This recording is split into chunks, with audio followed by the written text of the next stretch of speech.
नमस्कार, मैं प्रेयसी। स्वागत है आप सभी का द प्रिंट लाइन्स में। चलिए नजर डालते हैं आज की 5 बड़ी खबरों पर। प्रधानमंत्री नरेंद्र मोदी ने बीना में जनसभा को संबोधित करते हुए इंडिया गठबंधन पर निशाना साधा। उन्होंने कहा, यह घमंडिया गठबंधन सनातन को तहस नहस करना चाहता है। हमारा भारत विश्व मित्र के रूप में सामने आ रहा है। वहीं दूसरी तरफ कुछ ऐसे दल भी हैं जो देश को, समाज को विभाजित करने में जुटे हैं। इन्होंने मिलकर के एक इंडी अलायंस बनाया है। इस इंडी अलायंस को कुछ लोग घमंडिया गठबंधन भी कहते हैं। इनका नेता तय नहीं है, नेतृत्व पर भ्रम है, लेकिन इन्होंने पिछले दिनों जो मुंबई में उनकी मीटिंग हुई थी, मुझे लगता है उस मीटिंग में उन्होंने आगे एक घमंडिया गठबंधन कैसे काम करेगा उसकी नीति और रणनीति बना दी है। उन्होंने अपना एक हिडन एजेंडा भी तय कर लिया है। और ये नीति रणनीति क्या है? ये इंडी अलायंस की नीति है, एक घमंडिया गठबंधन की नीति है, भारत की संस्कृति पर हमला करने की।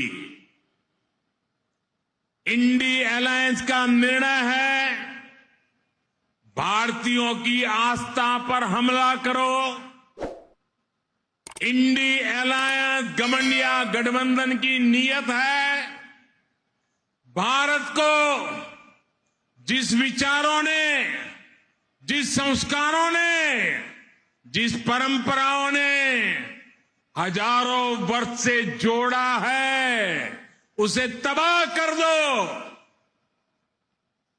जिस सनातन से प्रेरित होकर देवी अहल्याबाई होलकर ने देश के कोने कोने में सामाजिक कार्य किए, नारी उत्थान का अभियान चलाया, देश की आस्था की रक्षा की, ये घमंडिया गठबंधन, ये इंडी अलायंस उस सनातन संस्कारों को, परंपरा को समाप्त करने का संकल्प लेकर के आए हैं।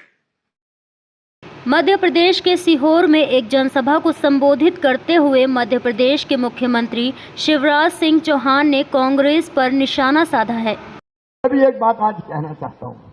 देखो, आपकी सेवा तो मैं करता हूं, भारतीय जनता पार्टी के कार्यकर्ता और साथी करते हैं, भारतीय जनता पार्टी की सरकार करती है। और इतना काम करने के बाद भी जब कोई चुनाव के समय बाहर से आ जाता है कांग्रेस का उम्मीदवार, वो आता कितने दिन के लिए? 15 दिन के लिए। चुनाव के बाद दिखता है क्या कभी? अरे जोर से बताओ, दिखता है क्या? चुनाव के बाद कभी नहीं दिखता।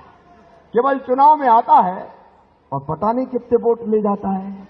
जरा दिल पे हाथ रख के बताओ, जो काम करे उसका साथ देना चाहिए कि नहीं?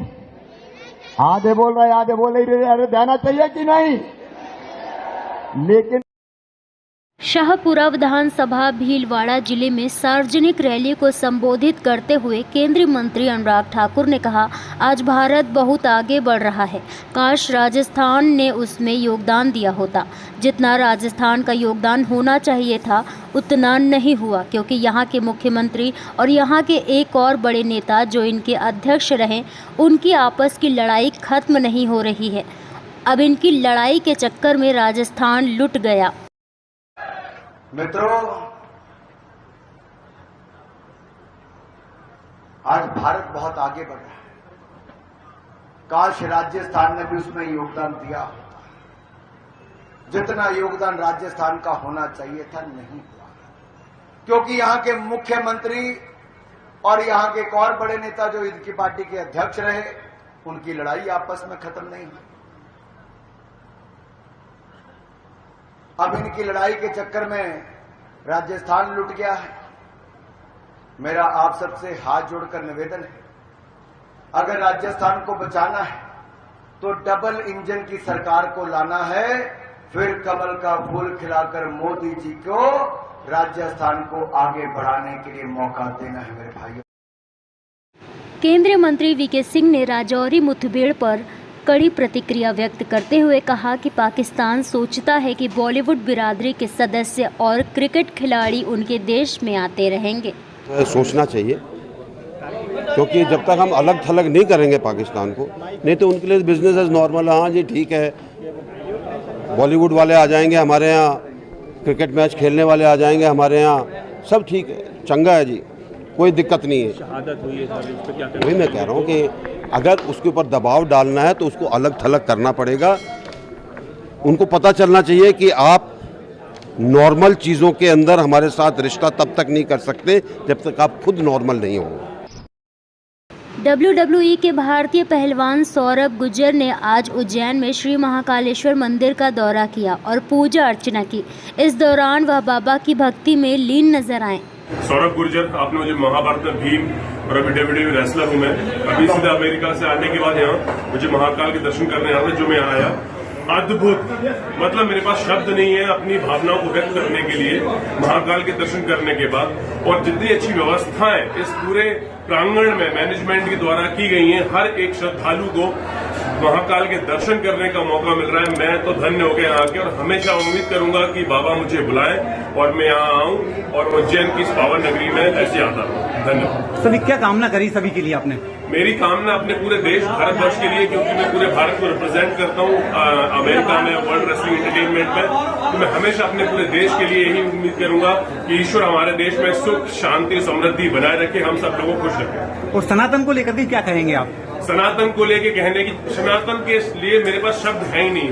कोई भी वो शब्द अगर हम उपयोग करेंगे सनातन के लिए, वो भी छोटा है, क्योंकि सनातन की उत्पत्ति इतने पुराने समय से हुई है कि लोगों को, हम अपनी तरफ से कोशिश कर रहे हैं कि इंटरनेशनल रिंग में अपने रुद्राक्ष पहन के हम जाते हैं, तो हम चाहते हैं कि लोग हमारी संस्कृति को, हमारे सनातन को जाने।